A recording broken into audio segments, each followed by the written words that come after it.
They told her not to touch. The warning came in voice and in print, and in the tremor of space briefings that lingered longer than the mission timeline. Do not make physical contact with native life forms. No exceptions. Protocol 93, signed and stamped and repeated until it felt like law. The banner hung over the airlock in emergency yellow letters. The comms loop repeated it in 3 languages, and the lead xenobiologist read it out one more time at the descent. No touching. Observational contact only. Veera, from the porthole, was a planet made of light. The landscape beneath the landing skiff rolled in soft gradients, teal grasses that breathed luminescent mist, trunks of glassy fungi that chimed when the wind slid along them like the strings of a distant harp. The sky was a deep, bruised sapphire, constellations blurred in a haze of ion sheen. Veera smelled faintly of salt and ozone, and every step sent up tiny motes that glowed like drifting embers. For a scientist whose life had been lived in laboratories and data streams, it was a world meant to pry open the ribcage of wonder. Solana stood at the hatch with her helmet off, letting the alien air taste the inside of her cheeks. She had the slow, concentrated energy of someone who cataloged everything, who could sit for hours watching the same phenomenon to tease meaning from rhythm. Curiosity mapped her face more than beauty did. Her hair was bound back. A streak of mineral dust crossed one cheek where she had brushed against a fern. She had been the lead xenobiologist on the mission because she asked questions other people were too tired to ask. Jack stood a step behind her, wrists folded in the way that belied a readiness to interfere. They were not a couple in the present tense, but the history between them was not dust either. It was the kind of unfinished conversation that makes glances heavy. He had been her partner in fieldwork, and also the person who had once pressed his forehead against hers in the dark of a cramped ship. Now he had a uniform of professional concern and an accent of old affection. He read the warning signs like a man who feared losing something that had once been his entire world. The team spread out in methodical arcs. Sensors hummed. Drones cast delicate netting of light over moss that gleamed with bioluminescence. Early readings were dizzying in their alien grace, electrical spikes that read like soft music, matter resonating at frequencies the equipment had no name for. Someone joked, half nervous, that the planet seemed to be singing back. They found Nearth on the 3rd day, not as an object to be catalogued, but as a presence that made the whole cavern seem to inhale. The team was following a map of glowing lichen that pulsed in a code they had yet to translate when their helmet cameras picked up a figure among columns of living stone. It moved with deliberation, thin, taller than a human, limbs like jointed vines, a surface skin that refracted the cavern light into 1,000 soft rainbows. Nearth's form was not human, but neither was it monstrous. It had a dignity that made everyone around it slow their breathing, as if the organism had issued a polite demand for silence.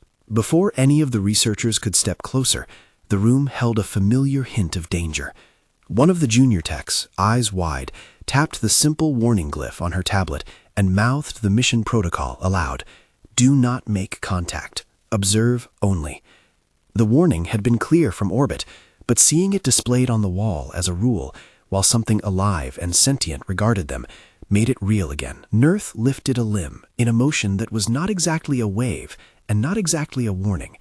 The gesture had a language of its own, an arc, a glow that ran like a pulse from fingertip to elbow, like a color spilling out of a bottle.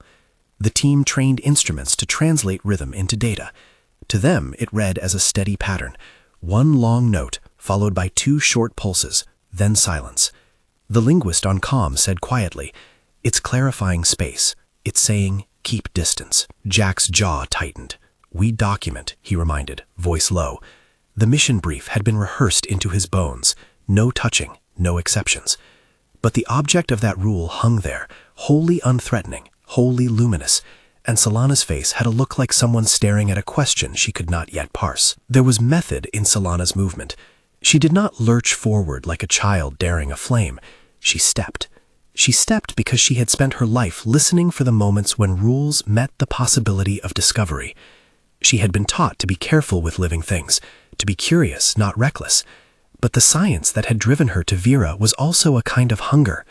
To observe was to respect and to remain slightly removed.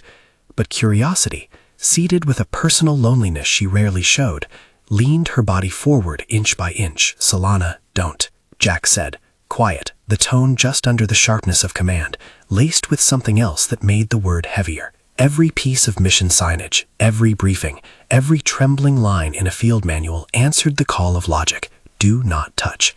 The rule was not just bureaucratic caution. The lead xenobiologist had argued for it in a dozen panels.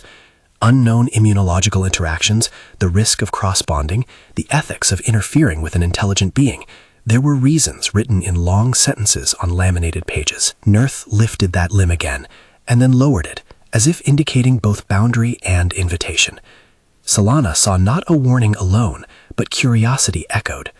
There was intelligence in the tilt of Nerth's head, an attentiveness that felt less like a command and more like the cautious trust of a creature willing to be seen. She reached out. It was not a rash motion. It was a decision held in the equilibrium of her chest, made in the half-second between breath and heartbeat. Her fingertips brushed the luminous surface of Nerth's arm. The contact was not gentle, and it was not violent. It was an exchange that collapsed into 1,000 tiny lights. The immediate sensation, if sensation could map across species, was that a hand had placed a set of chimes inside her skull and struck them. Colors unfurled behind her eyes, slow washes of teal and gold, a scent of wet stone, the memory of rain like slow music. Simultaneously, an image pressed itself into her consciousness like the imprint of a leaf, 1,000 years in the slow growth of a cavern, the way roots had learned to sing with mineral, the tale of tides that had retold themselves in different languages. She smelt salt. She tasted old moons. Nerth did not pull away. It did not close around her like a predator or flood her with sensation as a conqueror might. Instead, there was warmth, an energy that felt like empathy, threaded with intelligence and an almost shy candor. Nerth extended a glowing flower from where a limb had unfurled it, placing it into the tiny bowl of Solana's palm, as if offering both a gift and a guarantee. Other crew members murmured behind her. Protocol alarms chimed faintly as their instruments registered physiological anomalies. The scientist in charge of biosurveillance shouted into the radio, voice sharp, reminding them all of the rules. Cameras recorded everything. Every screen would later be replayed, frame by frame. But in that room, with the cavern breathing and the sound of the planet like a hymn, the administrative gravity of the warning felt both present and suddenly inadequate. Jack watched, and in his chest, lines he had written off as healed scraped open. When Solana wrapped her fingers around the delicate bloom, his face moved through an old catalog of feelings: relief, reverence, then the harder currency of exclusion. He had not wanted her to be harmed, but he had not wanted to be left out either. The intimacy of the scene cut against him. His training told him to contain risk, but his heart told him he had been eclipsed. Solana's face was wet with wonder. She turned to him and tried to explain, to translate the impression she carried into words that could be filed into lab notebooks. It had been like a memory touching a memory, a language of sensation. But the technical language dilated into metaphors.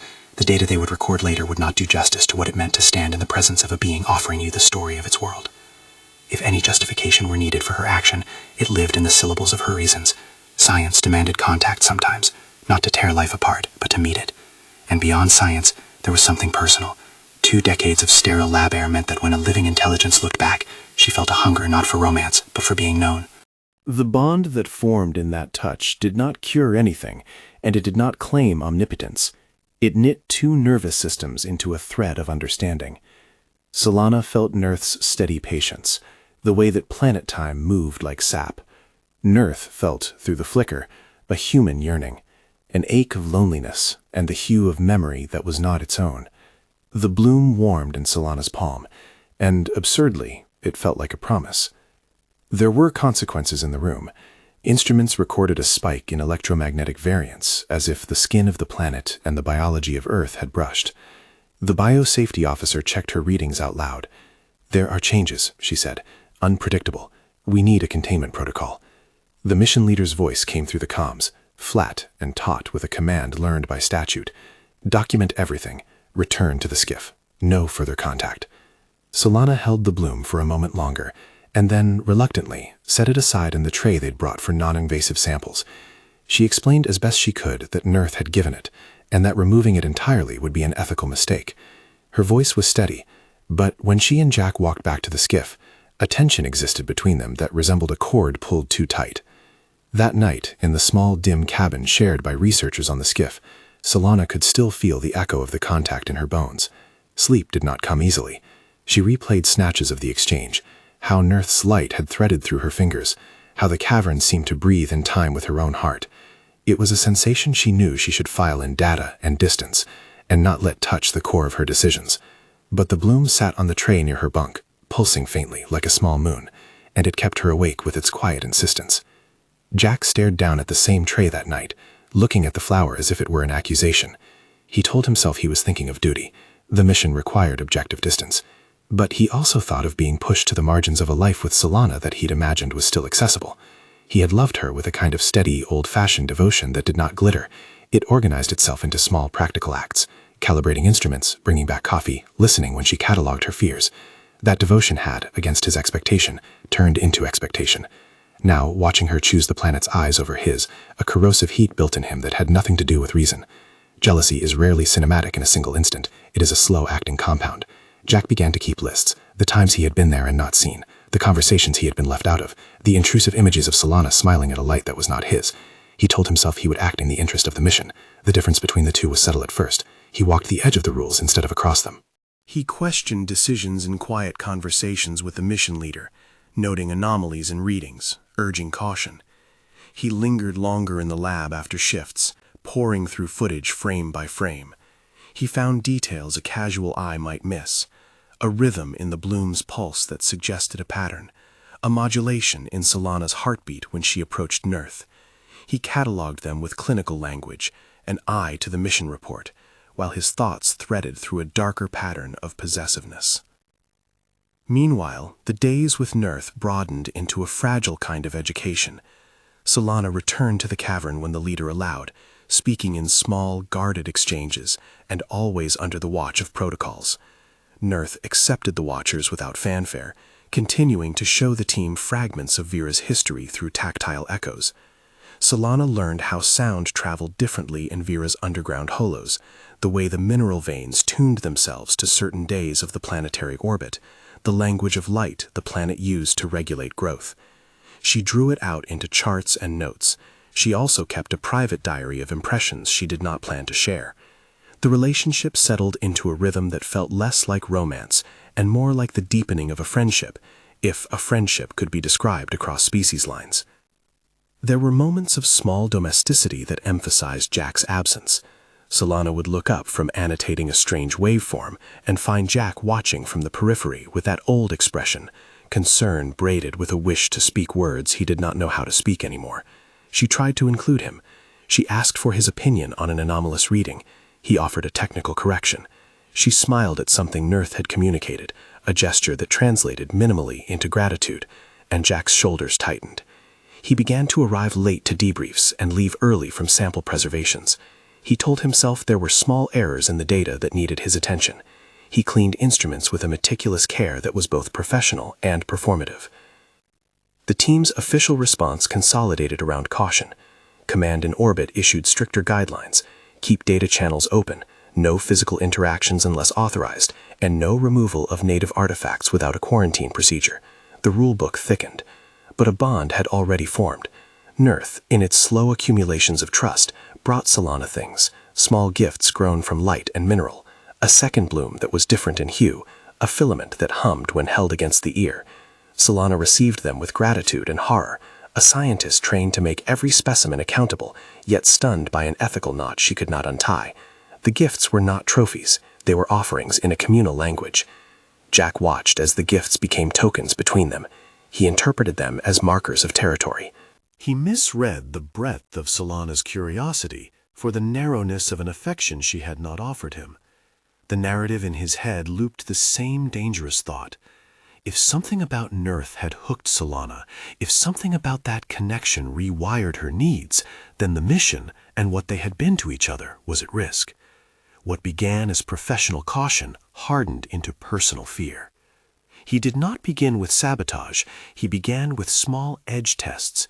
He adjusted the angle of a camera to get a better read.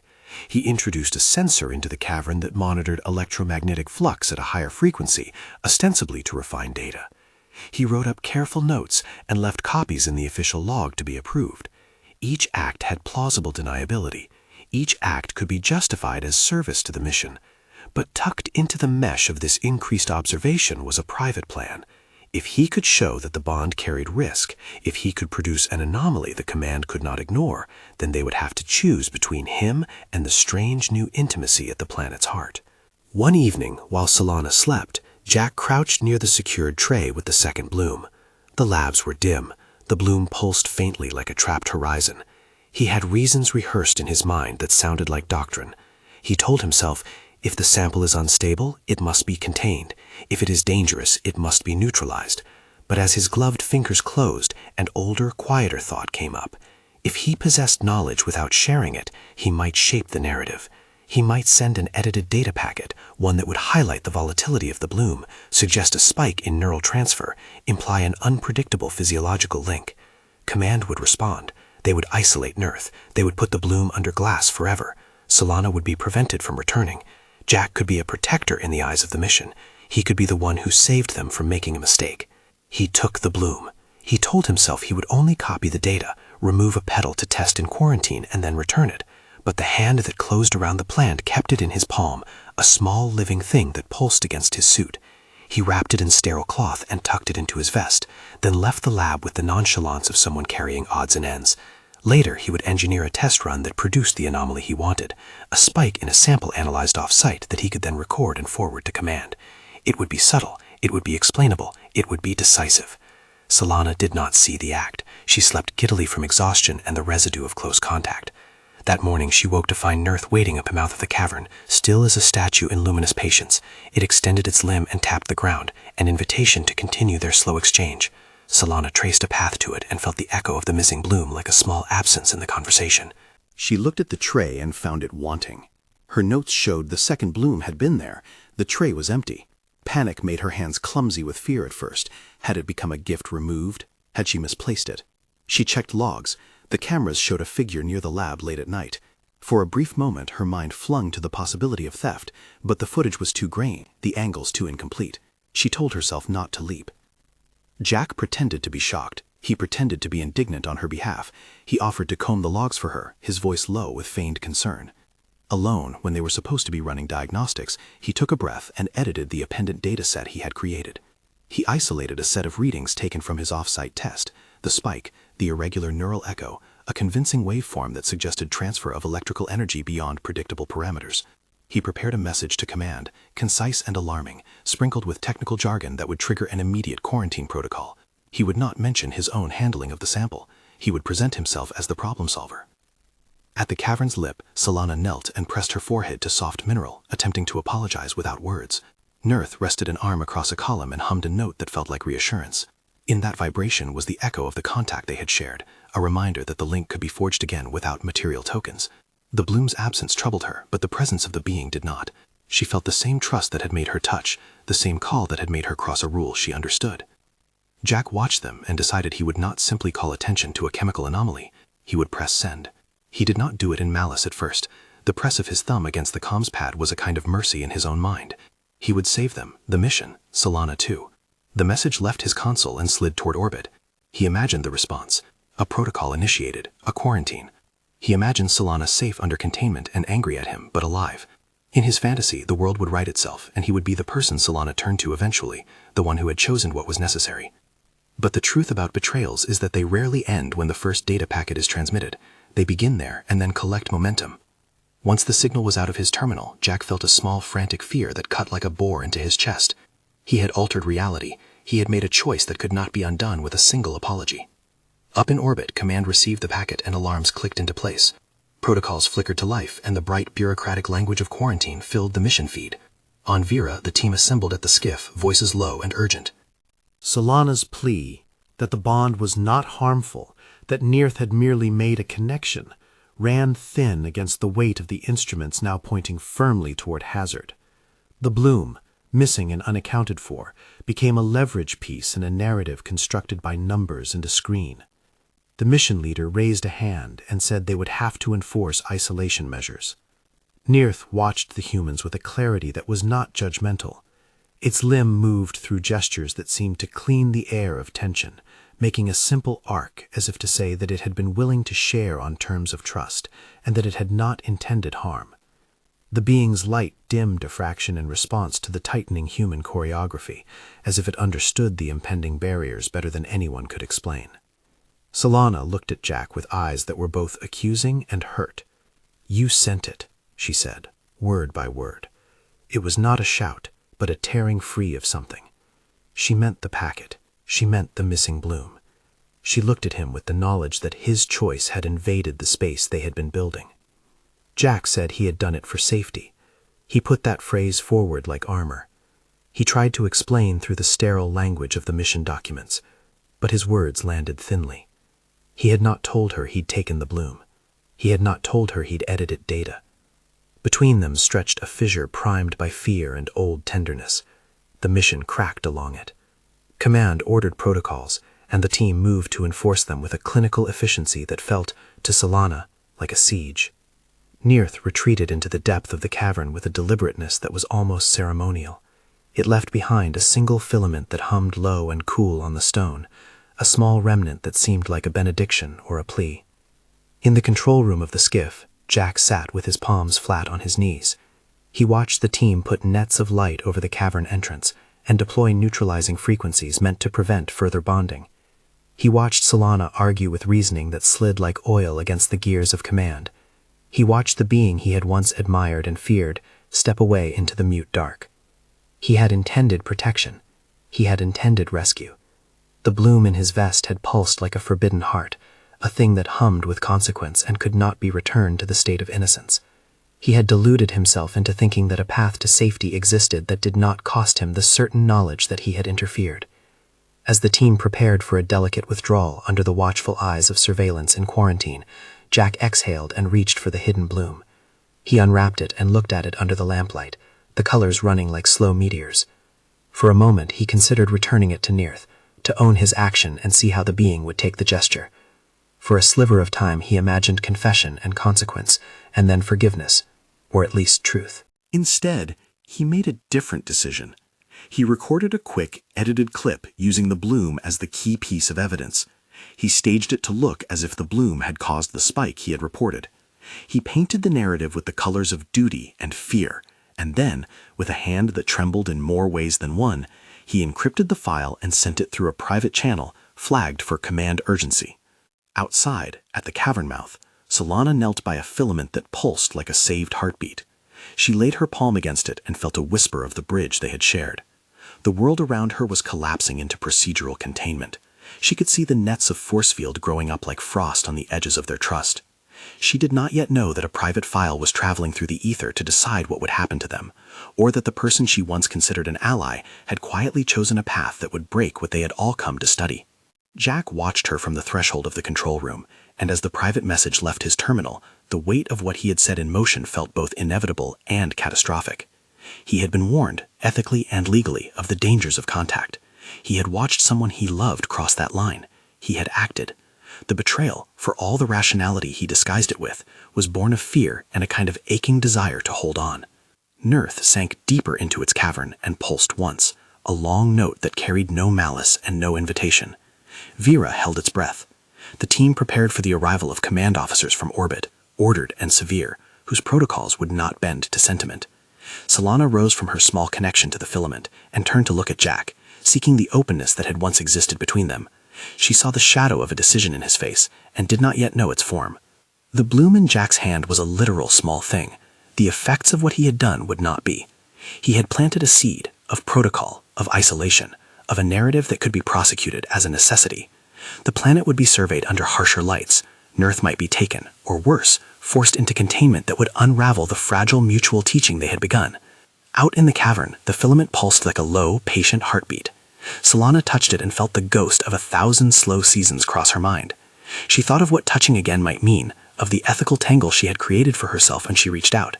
She thought of Jack's eyes when she turned from him, and of the private message she could not yet see. Jack walked away and for a moment allowed himself the lie that he had done the right thing. But already, in the hollow of the ship's corridor, the first cracks of consequence skittered like insects. The line between protection and control had been crossed. The mission's trust had become a fracture. The future, packed with the possibility that Nearth's gentle intelligence would be catalogued, contained, or silenced in the name of safety, hung like a question unanswered. On the skiff's black screen, the private file left by Jack flashed a confirmation. The words, "Urgent, potential neural contamination," glowed green before the screen switched off as the channel sealed. Outside, Veera's blue light washed the hull, and the planet's low chorus rose and fell. Solana stood at the mouth of the cavern with a small filament cupped in her hand, and the knowledge that she had crossed a rule that had been demanded of them. She had done it because of the pull of another intelligence, and because she trusted the person it reached for more than the weight of a printed rule. Behind her, in the shadow of the lab, Jack watched the comms log and felt both the cold satisfaction of action and the immediate, sickening understanding.